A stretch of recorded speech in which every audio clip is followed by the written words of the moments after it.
Good day and welcome to Asset TV Roundtable with me, Zama Zulu. And for today's topic, we're actually doing something different for a change, which is actually awesome. I'm quite excited about this. We will be discussing securities lending.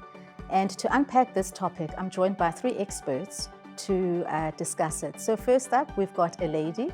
We have Kari van Rensburg. She is the Global Head of Market Services at Standard Bank.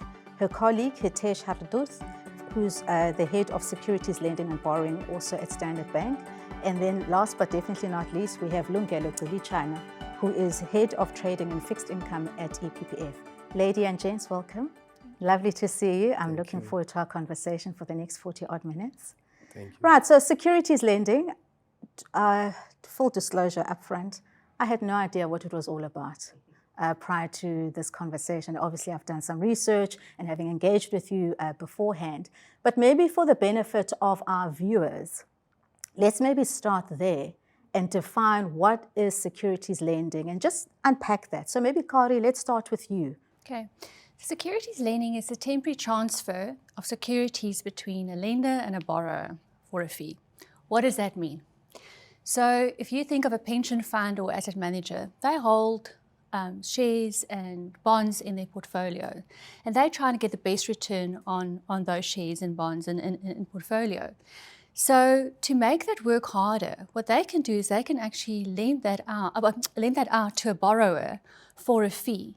And that fee enhances your return, your alpha return on your portfolio. So the economic benefit of the underlying shares, the underlying bonds, you still get that when you lend your securities out. What you can worry about then is say, well, what if the borrower of my securities can't actually pay or return the shares or return the bonds? So what we do is we actually ask for collateral to be held against it. So say, for instance, you put out 100 Rand worth of Anglo shares, you lend that out to a borrower. The borrower in turn has to put 105 Rand worth of cash or 110 Rand worth of bonds or 115 Rand worth of equities as almost a security against that, as collateral against that loan. But now you can say, okay, well, the market moves every day. So on a daily basis, that get marked to market, and we make sure that that ratio of the actual shares or bonds out on loan has the right ratio of collateral against it that reduces the risk. And the only thing that the lender actually gives up, they'll still get the equivalent of a dividend if it's shares that they lend out, and they'll get a coupon on a bond. But on proxy voting, they give that up under the agreement. Thanks for that high level. I do want us to unpack some of the elements of your response in a little bit more detail. Hitesh, maybe just coming to you, one of the first words that Kari said was, it's temporary. So when we're saying temporary, in practical terms, how long is temporary? So if you look at, we've got legislation in place that provides securities transfer tax exemptions on the product. So what the Act says is that in order to be exempt of tax, of stamp, the maximum duration of the loan can be 365 days. If it exceeds 365 days, stamp is then applicable.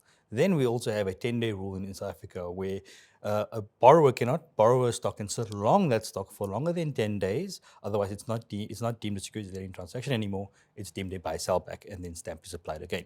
So that, in terms of from a tax point of view, then if we touch on quickly the legal agreement that governs all of the structures, it's called a Global Master Securities Lending Agreement. This agreement is published by the International Securities Lending Association. It's a master agreement, and that agreement states that the maximum duration of a loan can be 365 days. On the collateral, on the other hand, that we're receiving, so if we're receiving equities or bonds, as an example, the maximum duration on collateral is 24 months. Oh, I see. So that's what. Okay. So the actual loan is over. It can be a minimum of 1 day to a maximum of 365 days. Sure. Okay. All right. No, but it's good to have that context. So you alluded to Kari, examples of asset managers, for example, pension funds. We have a representative from a pension fund here with Lungelo. But who are the typical lenders and borrowers in general in this securities lending market? Just to kind of give our viewers an idea. Yeah, so typically your lenders will be pension funds and asset managers, sometimes big family offices, but it's anybody that typically sits on a big portfolio of investments that has as its objective to have a long-term return on underlying securities. Borrowers typically more banks and brokers, and they borrow for various reasons. Hedge funds will borrow, to cover short positions, or brokers have clients underneath that wants dividend over a certain period or don't want dividends over a certain period. Or you have banks that are just trying to drive liquidity in the market. So the borrowing side is more complex for the reasons behind it. But I think from a lender's point of view, however, for whatever reason they borrow, I think it's more to say from a lender perspective, I can earn a fee. And what is my risk? And my risk is that they're not going to return my shares, they're not going to return my bonds. And that collateral covers that. And also you work via intermediary. So for instance, with us, you've got Standard Bank acting as your intermediary in the middle. So we make sure that we manage that collateral. And we can maybe go into what kind of structures you have in place. But if we act as a principal, for instance, if that collateral is not enough, the lender actually faces Standard Bank in that scenario. All right. Yeah. So Lungile, let me come to you now. So having listened to this introduction of what securities lending is actually all about, can you just maybe share, and I completely understand that you're not the spokesperson for asset owners in the country, but because you are working for one, maybe just share from an EPPF perspective, how have you participated in the securities lending market? We'll get to the benefits, etc., blah, blah, blah, later on in our conversation, but maybe just high level, how have you operated? Yeah, thank you, Zama. I think the first point, just to make a point regarding the EPPF. So EPPF is a long-term pension fund under the regulation 28, and hence the investments that we do are not immediate investments, they are long-term investments. And hence the reason why, as an old pension fund, we've got, according to our actuaries, got liabilities that go over 8 years. And hence it means that our investments need to take us the long lead to try and get those returns for our members. So as Kari said, I think in this sense, it's a question of us trying to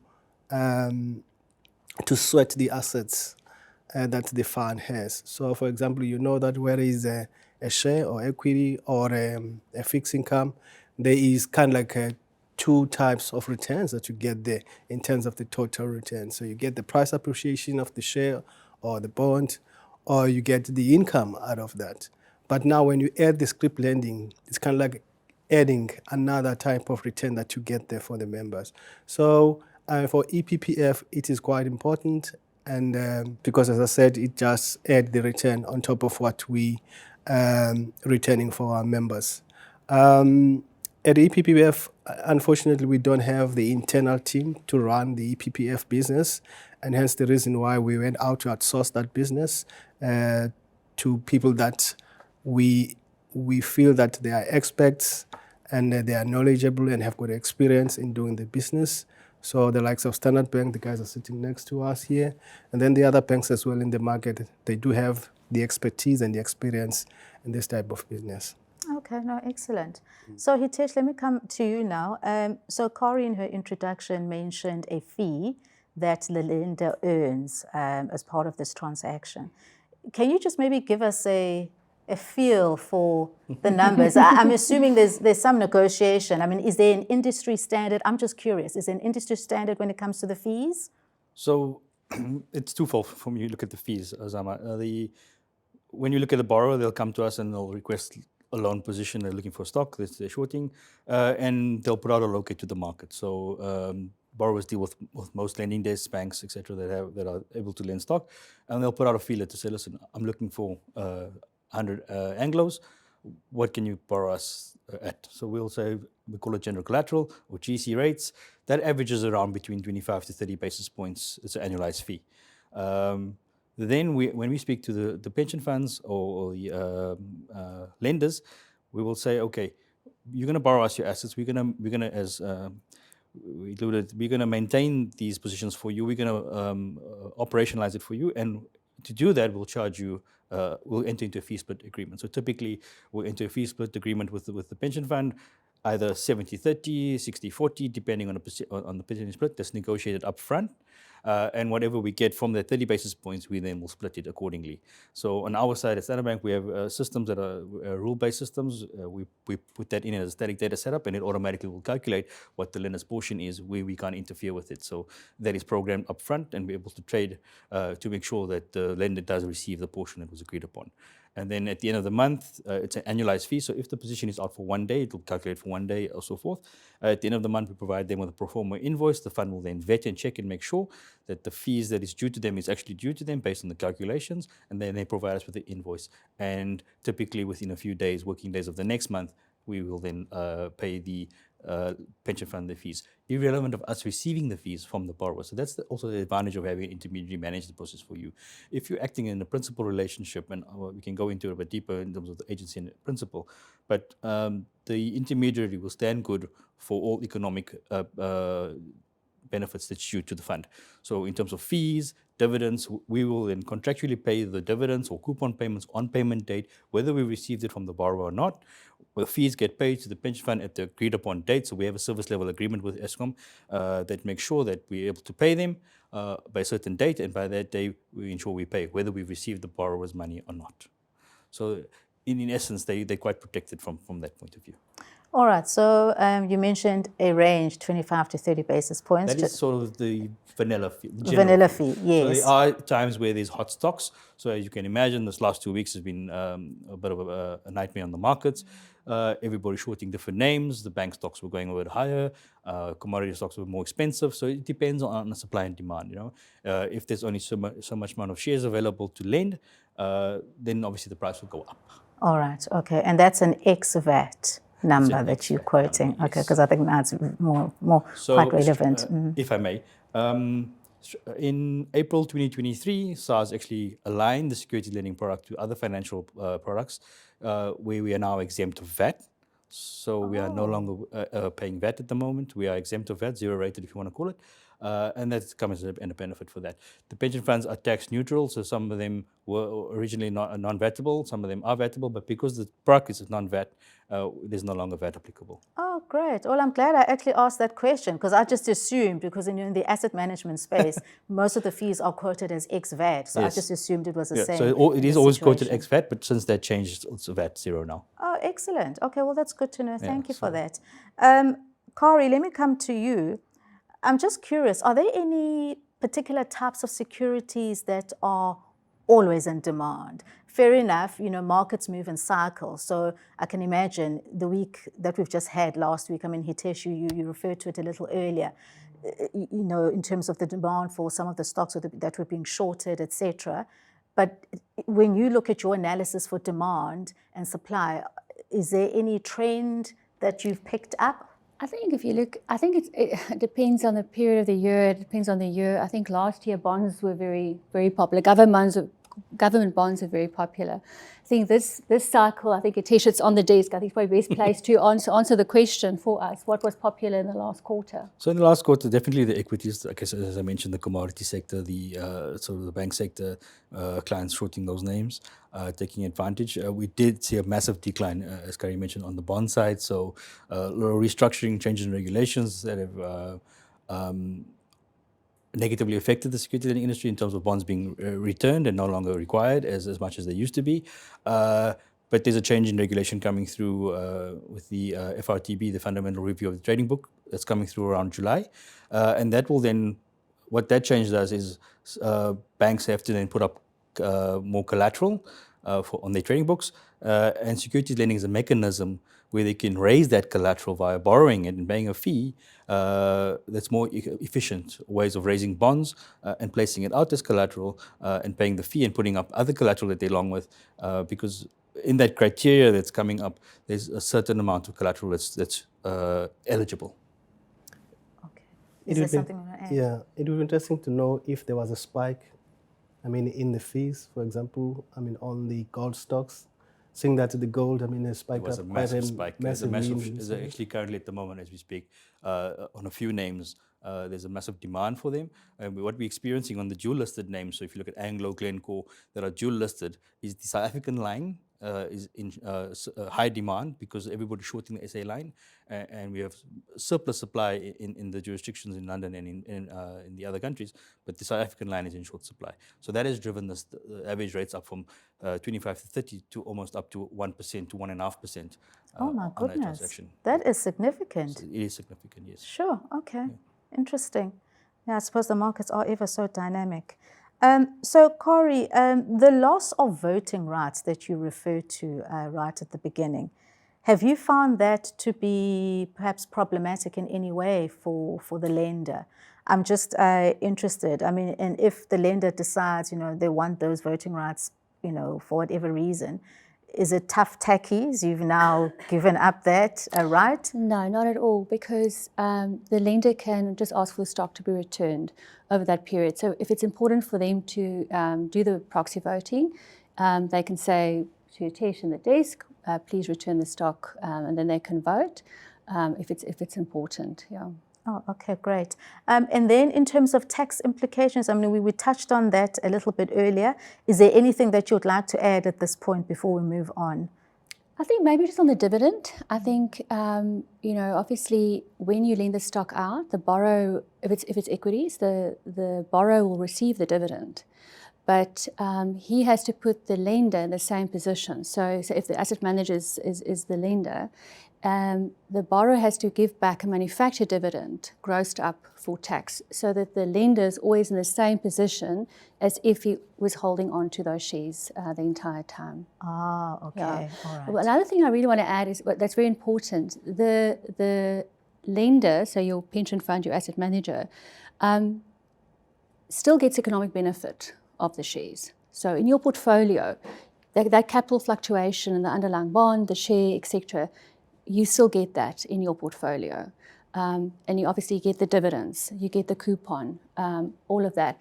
And if there's a tax implication, the borrower must make good for that. So you're in the same position had you not entered into the agreement. Maybe if I can add as well. So where we see the tax implications primarily affecting is on the collective investment scheme funds. So the pension funds are tax neutral. They manufactured payment to the pension fund. They can receive the dividend without tax. However, if you look at a collective investment scheme, they're not tax neutral, and then we have to gross up the dividend to put them back in the same position. So we talk about spikes in a trend. When it's earnings season, we see a lot of the collective investment schemes, guys have to return their stock because there's a tax implication of a gross up of almost 140% that they've got to pay now for those shares out on loan. So you can imagine if you were in for 100 Rand dividend, you've got to pay 140 Rand now if you do not return those shares back in time to the collective investment scheme. And then that's the loss that you've got to take onto your books to make sure that they put back in the same position. So what we see is those spikes over those periods because around COVID, a lot of collective investment schemes were trying to also increase their yields. They started coming into the market, and that's the only risk that comes in from them is those tax treaties aren't neutral as a pension fund is. You mentioned COVID. I'm just curious, what actually happened during March 2020? We worked 20-hour days. My goodness. It was an extremely busy period. So managing liquidity, as you can imagine, and we came out of it unscathed, but we had to manage because you can imagine guys wanting to short stock, and then also the asset managers wanting to sell stock. So at the same time, what we found was selling the same name, lending the same name, and then having to make sure that both positions on either side are covered. So fortunately for Standard Bank, we have a large pool of assets that's available to us in our lending pools from all our funds that we manage, and we were able to maintain and manage that positions. But it was long days. So we were on the call with the JSE, on the phone with Straight, making sure that these shares settle, prevent additional margining calls, because if a position is not covered by a certain period, there's a margin call the JSE puts onto the client. So we don't want to make sure the SEC lending product is never there to inhibit any trading activity from an asset manager's point of view or a trader point of view, or cause any financial losses to the thing. So to the asset managers, and we always would try to return the stock as soon as possible to avoid that margin call. Sure.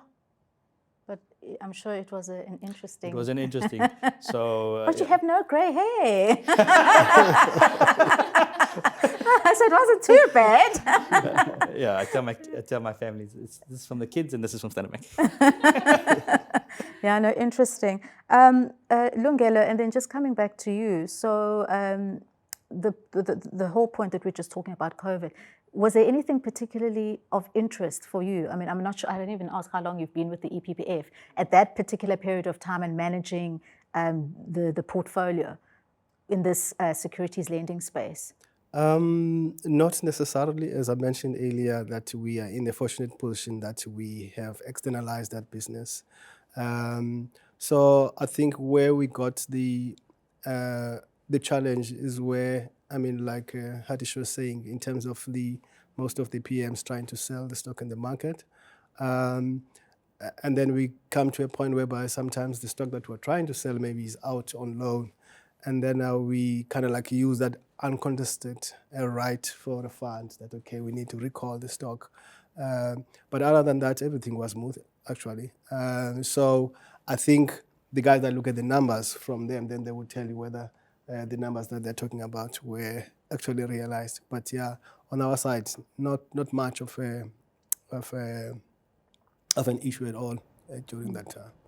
Maybe I can add to that. I think that's why it's very important to have a strong intermediary between your lender and your borrower that does it for a living and has the expertise to make sure that you manage that process of corporate actions over dividend, i.e. like dividend periods, does a day-to-day mark-to-market on the collateral. Because if there's suddenly a big event in the market, like a COVID, or Trump has a lot of comments in the world that has economic effects on the markets as well, then you got the volatility, and then you want an intermediary that has the liquidity and has access to all the stocks. So if somebody has to recall a stock that's out on loan, we have a big pool that we can draw from somebody else, etc. So that's a very important function for the asset managers and for the pension funds and whoever lends out. Yeah. And then I'm just interested because I recall again in 2020, in the credit market in particular, there was no liquidity. Were you impacted in that at all? I mean, were there any credits that were on your books at the time that just kind of froze? Because I remember, I think at that time there was some freeze on liquidity in the market because the instruments were not marking to market. No, we wouldn't really, that doesn't really affect our industry. Okay, it doesn't really affect our industry. I think if anything, the securities lending market actually helps drive liquidity. Yes. It's one of our main functions. Is to enable liquidity into the market. So if you look at, we're expanding the product in Africa. So as those capital markets in countries like Nigeria, Kenya, Botswana are developing, that need for liquidity and access to liquidity is there, and securities lending is a form of getting that liquidity into the market. Oh, that's actually quite exciting. Okay, yeah, because I do know some of the asset managers sometimes have that concern around the liquidity in some of these markets that are maybe not as advanced or mature as ours. So yeah, South Africa is quite a mature market, but if you look at, as an example, Nigeria, we've been live there for about 10 years now. We have tested operates there, but we haven't really taken off on the equity side because of liquidity issues. So we have pending regulation that's going to allow pension funds to do lending, because you can imagine they have access to all those lazy assets. Once that regulation gets passed, we'll be able to add the equity liquidity into the market, and then the bond liquidity coming with that. So it's all on the back of driving liquidity again. Okay, great. So let's now move on to the benefits and the risks. I know, Kari, you had alluded to some of them in your introduction, but Lungelo, let's come to you first. As an asset owner, can you just maybe take us through and even share some examples, if you feel that it's worthwhile, some of the benefits that the EPPF has enjoyed over the years in this particular space before we get onto the risks? Yes, yeah, I think as I mentioned earlier, that EPPF is a long-term defined benefit pension fund. So which means that our members, have a defined benefit that they would get, after retirement. And hence our investments are not short-term, they are long-term. So which means that we need to go through the cycles, in the market, because in the market, there are down and up cycles. And hence the reason why I was saying that we need then to make sure that, okay, we get the return that is important to get to the member at the end of the day when he retires. And hence that's the reason why I was saying that the scrip lending is one of those ways that we try and really sweat the assets. Because you must remember that, like I mentioned earlier, our liabilities are actually, spanning over the years of 80 years. So which means that over that 80 years, if somebody bought one share, and then that share needs to sit in the portfolio for 80 years, then we need to do something else about that share, and that's where the scrip lending comes into being. And then that adds, to the benefits or the returns that are more needed, for our members. Just to get to the point of how this has been affected the fund. The fund is doesn't have a sponsor. So even though the fund is made up of the employees from Eskom, but Eskom is not a sponsor to the fund. So the fund is funding itself, through the assets that we are sweating out to get to those returns. And secondly, as I said, we are defined benefit funds, so which means that every employee which is part of the fund knows that at the end of his retirement period, at work, you will get a certain a benefit from the fund. So this scrip lending, as I said earlier, it's more like an added sweetener, to the types of we're doing with all the assets that we're managing for the fund. And then just in terms of the length of the contracts, I think, Tesh, you had mentioned some of them can go as long as 365 days or 24 months for some. In your world, Lungelo, how long? No, and you just do you keep renewing them? We keep them renewing them because you must remember that the board of the fund, which is responsible for the running of the fund, and then delegating that to the other committees and the executive, then is supposed, according to Regulation 28, to review these contracts that we had with these external services for the scrip lending, and the revenues, or rather the action of the scrip lending, needs to as well to be seen on our financial statements. So, which means that the assets that are out for lending, they don't become the assets of the borrowers just because they're borrowing them, because they're still our assets, and those assets need to be recorded in our financial statements. And even the borrower as well, the claim on that borrower needs to be noted in the financial statements.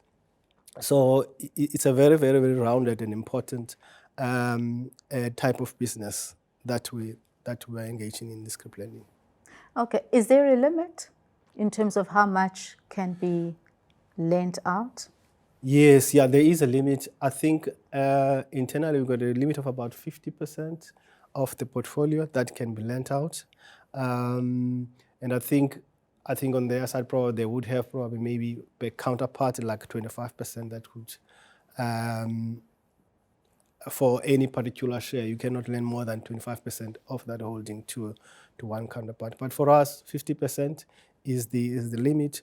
So which means that it gives some kind of a discipline as well to our PMs, which is our portfolio managers, that whenever they're in a position either to sell some stocks in their portfolio, then they need to be cognizant of the fact that they need to check how far they then in that 50% buffer. And then if they are, then they need to call then the guys who are helping us with the scrip lending to call back the stocks so that they can effect the settlement. Okay, so that's interesting. Kari, is there something you want to say? Tish, please go ahead. Maybe just to add, so also with Regulation 28, it does give a guideline in terms of the utilization that the fund is able to lend out. It gives you in terms of asset classes, how much you can lend out, the maximum that you can do in a certain industry and so forth. So we comply with those guidelines in terms of how much we can use out. It's also quite important. Oh, okay, that's what I wanted to get to. Okay, so thanks for clarifying. And that's something that you as the borrower or the agent in this case would be monitoring on behalf of the lender. Okay, just to make sure that there are no breaches of any sort. It's a very highly regulated industry. The contracts we sign are international contracts. as a bank, we're very highly regulated. We're a conservative bank. So, and so are the other banks in our countries as well. So we really guide our ways to make sure that all the risks are covered. We comply with everything, all the legislation, etc. Okay, no, it definitely sounds highly regulated, Very. which is good. It is which good. Very good. It is good. Yeah. Yeah, I don't know if I should even bother to ask this because I'm just recalling back to the whole subprime crisis. At that particular point in time, were there any specific regulations around exposure to those types of assets? So, if I may, Yeah. we generally lend out equities and bonds, listed equities and bonds. We don't dive into these exotic products that cause the issues. However, strangely enough, you mentioned this. So we had exposures to some of these clients that went bust back then, but fortunately, because of all these regulations and agreements that are put in place, the collateral was there. We unwound collateral, bought back the shares, delivered it back to the pension fund without the pension fund even knowing.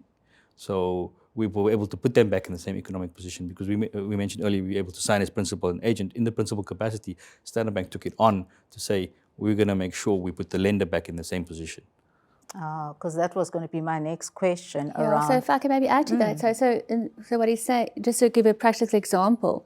So we mentioned, if there's, back to our first example, the Anglo shares. If the borrower goes bust, the collateral that we mark to market every day, it's always enough. So if it's shares or bonds or cash, it's always enough. And if they default, say it's cash, it's 105%, we literally have the right to use that collateral to put the lender in the same position. So the risk is mitigated in that instance. And if there's something big market event and that mark to market, it happens during the day and there's actually a shortfall, if it's a principal agreement, Standard Bank or whoever the other principal party is, makes good to the pension fund or the asset manager, etc. Okay, no, that's good to know. Was there something you wanted to add, Hitesh?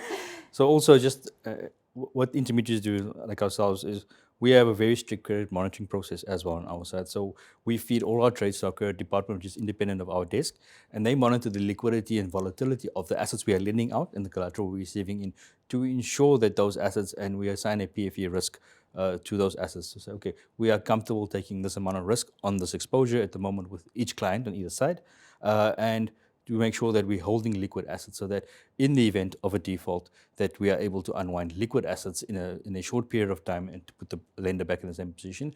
And then the added advantage that allows us to do this is the GIMS, the Global Master Security Lending Agreement, GIMS we refer to as, is recognized in the Insolvency Act as a master agreement so that our creditors don't have to stand in line. We can unwind under that master agreement, same as an ISDA or a GIMRA, we're able to do that then. It gives us the power to do that. And that's why we push to have a global master security lending agreement signed. It provides comfort to the local borrowers and lenders as well as our international counterparts that deal with us because it's a global standard. Okay, so I know we've been talking about agreements. Let's maybe just talk about it now while we're at it. You've alluded to some of it. Can you just maybe tell us, maybe Corey, let's come back to you, the types of agreements that are available out there? As Hitesh said, you sign a GIMSLA, which is the international contract, whether it's the security lending agreements internationally in here are under GIMSLA. And then we can either enter, so what we alluded to is you can act as principal, intermediary. So typically the borrowers and lenders would use an intermediary like a bank or Standard Bank in this instance. So they can either contract with us on a principal basis or agency basis. If it's a principal basis, the GIMSLA is between us and the lender and with us and the borrowers. And we are basically standing in as the borrower against the lender. So, or in an agency, maybe you want to talk to the agency example. So in the agency example, the borrower and lender are known to each other. However, they need an authorized dealer or an agent to do the transfer of shares. So if you look at a typical relationship between, let's say, a foreign counterparty that has a local office presence, in order to transact between the two, they need an authorized dealer, which Standard Bank is one of them, to transact between the two. So in that capacity, we're acting as an agent where the two parties are known to each other. They will then say, listen, we need to deliver shares to our local desk. Please, can you pass the shares on, and we will provide collateral back and forth. So in that example, what basically means is If there was a default between either party, we can step back and say, but look, it's an agent agreement. The collateral is transferred. You're sitting with the collateral from the lender, from the borrower, and the borrower sitting with your shares. You guys, but we never would do that, but we will always try and help. But in essence, that we will take no credit risk on that exposure.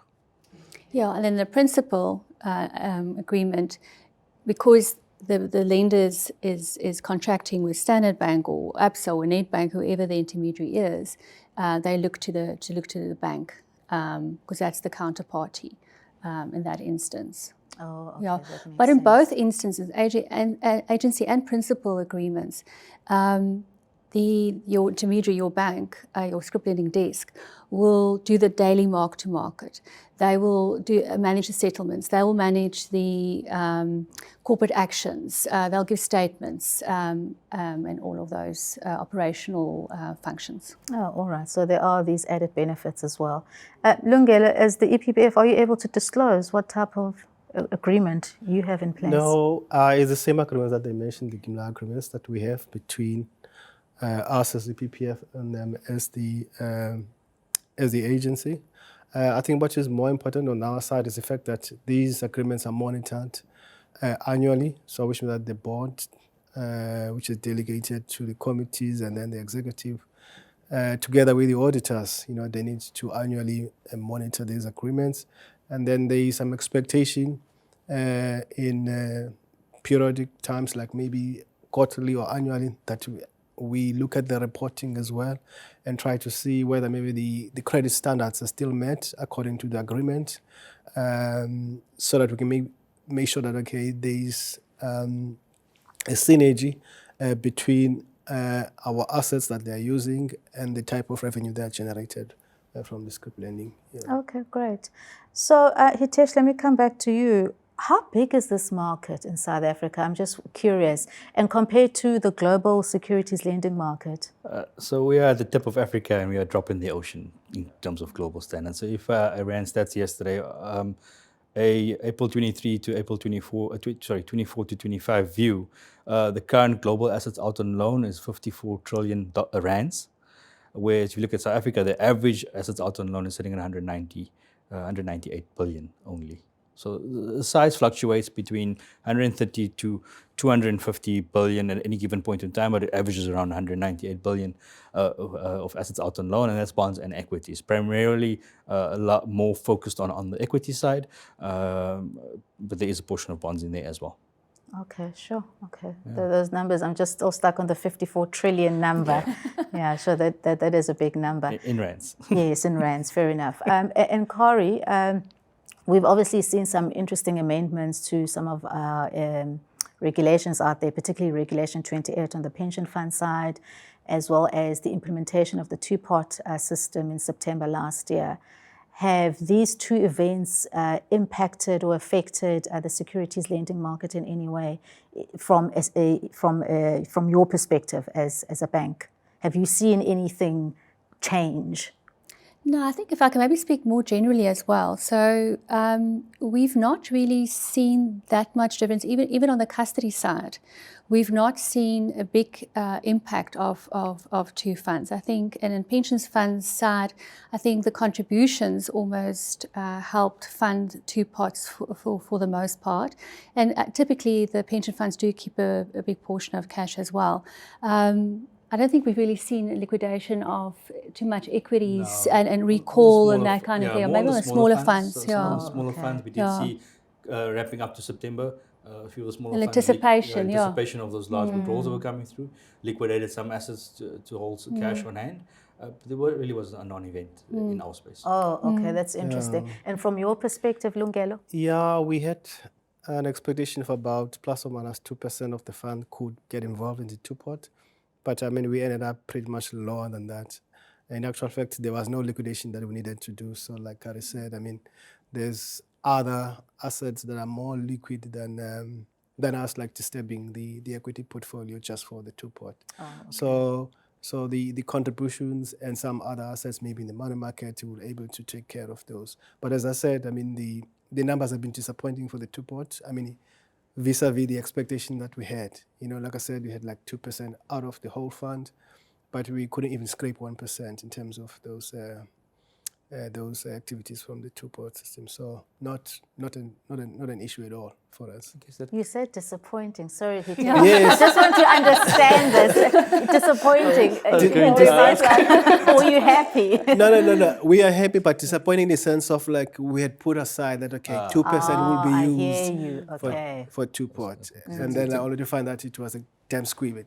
Okay. Thank you for clarifying. I was a bit lost there. That's a good thing that your Keeping your members patient, are Yes. not diving into it, because I mean, there was some silly stats in terms of how much money went out the door in that first week. Yeah. Was there something else that you wanted to No, add, no. Hitesh? I was going to ask the same question. Okay. All right. Then I suppose in closing, a question for you, Kari and Hitesh.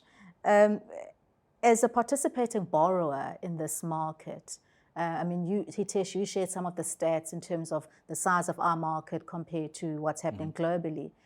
How would you like to see this market in South Africa evolve? What would you like to happen?